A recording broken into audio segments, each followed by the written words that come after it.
How did your parents approve of your union as a married couple? My parents were no problem, but my sister, the one who had stayed in Greece, was a little of a problem because she was still single, and traditionally, a boy, a brother, stays a bachelor, remains a bachelor until he sees his sister married. Now, I had gone to Greece to help you find someone, at least on 2 occasions. And we came very close to arranging, and I emphasize the word arranging something, of course with her commitment, with her consent. But the last minute she decided not to make that commitment. So I thought perhaps I should not force this issue anymore, and that I should just let things take their natural course. And so I decided to marry my wife, and if my sister needed some help, I would provide that. And I'm very happy to say that within a couple of months after our wedding, my wife went to her bank and took out all her savings, which at that time amounted to about $1,500, close to $2,000, and said, "Here is the money, give it to, send it to your sister." And yet even that did not solve the problem, because my sister is still single. So I guess everybody is the baker of the bread he or she bakes. Everybody has his or her own destiny. I love my sister, she loves me, but some things cannot be helped. So my parents were very fond of my wife. We made very many trips to Greece while they were still alive, because both of my parents now are deceased. And it was not a matter of whether or not they would approve of my wife. She was a very graceful girl, very lovable, and she became part of the family right away. In fact, one of the best things that have happened to me was just to find someone like Poppy. Taking a small step back, so your major in college was psychology? Yes. And how did you make the transition from your education to your professional life? I have to go back to the Teachers' College in Tripolis, Greece. We were supposed to study education, special teaching techniques, how to be effective teachers. And one of the courses that we had to take was a course about psychoanalysis, about psychotherapy, about the theories of Freud and the other psychodynamic theories. As I told you earlier, I was fascinated by the Freudian concepts, such as the unconscious, such as the Freudian slips, such as the libido, the psychosexual development of the child, repression. Those concepts fascinated me, all those ego defenses. And I thought if I became a teacher, I would not have a chance to pursue these matters further. So I approached the dean of the school and I told him of my interest. He says, "No problem. If you like that, you can go and study, either in Germany or in America." I said, "I don't speak German. I only have a fair command of English." He says, "Then go to America." Meanwhile, I have to introduce something else here that is a very important factor. He recommended that I get in contact, that I establish contact with a student of his, a former student of his, who was studying at Ohio State University. And he said, "She can help you because she's already studying in America, and she can tell you all about the studies in America." So I started a correspondence with Maria, and it continued until I came to this country 2 years later. because it took me a long time to find a way to come to America. And if it was not for Maria, I wouldn't have been able to work hard to get the visa, because she was an inspiration. She was a very charismatic person. She wanted me to try hard, not to give up. And I remember to the day I left. The day I left Greece, my sister comes to me and says, "Look, you have a letter here from America."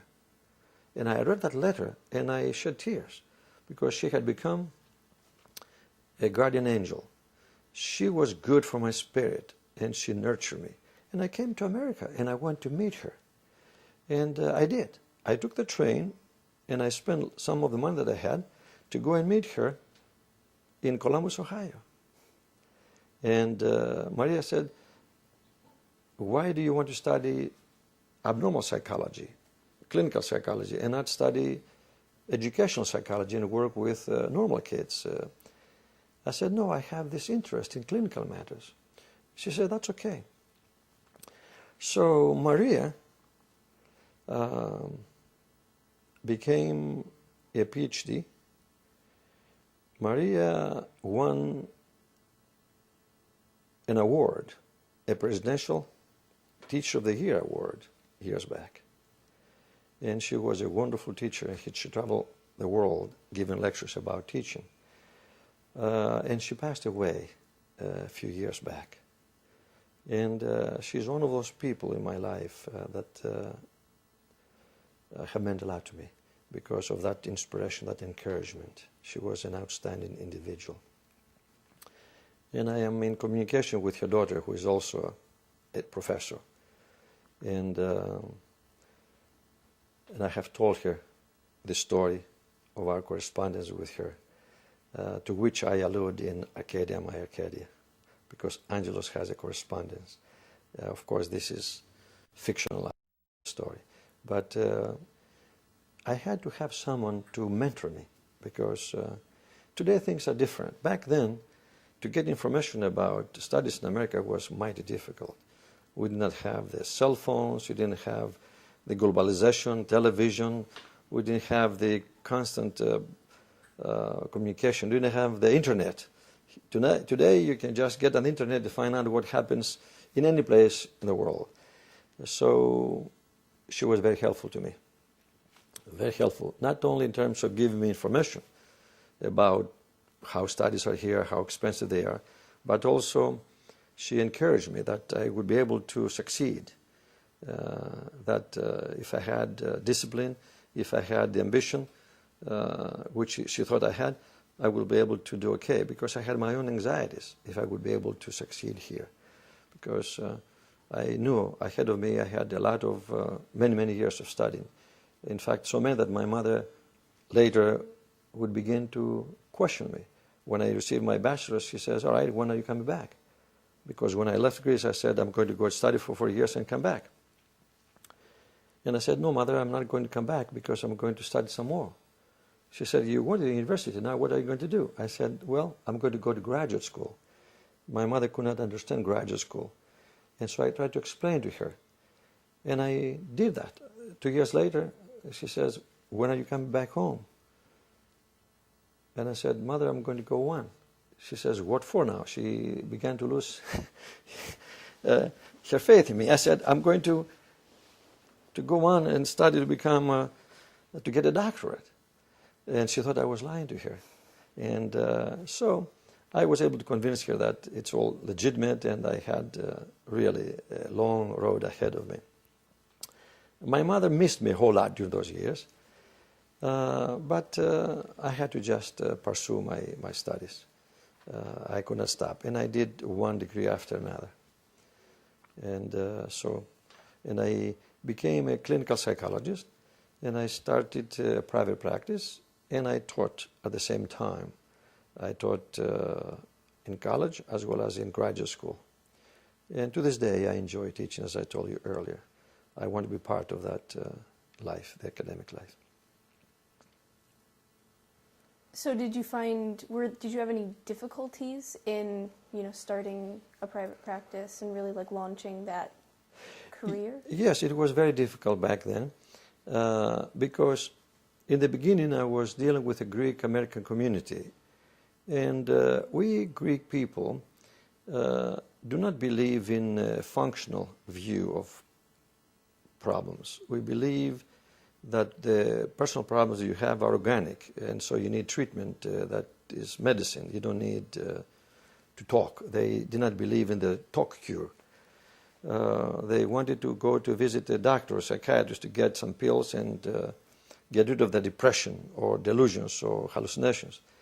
So it was very difficult, and I realized that the Greek American community was not going to sustain me that much because of that. And so I reached out, and I made myself available for other kinds of groups of people, and I ended up being a specialist in children and adolescents because I love working with young people and families.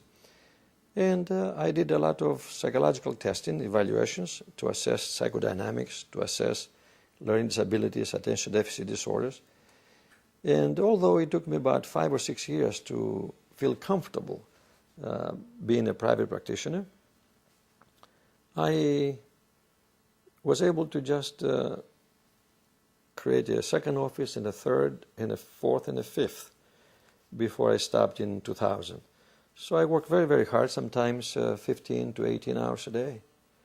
And I never forget, I would leave the hospital at 2 o'clock in the morning, doing consultations in various places.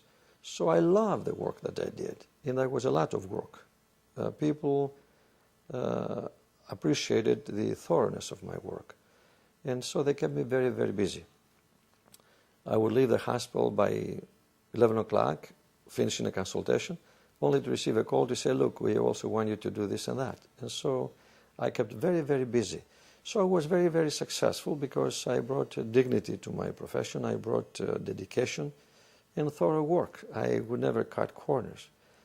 And thank God I was able to raise the family, support my daughters through graduate school and through 3 weddings, and just take it easy after 2000.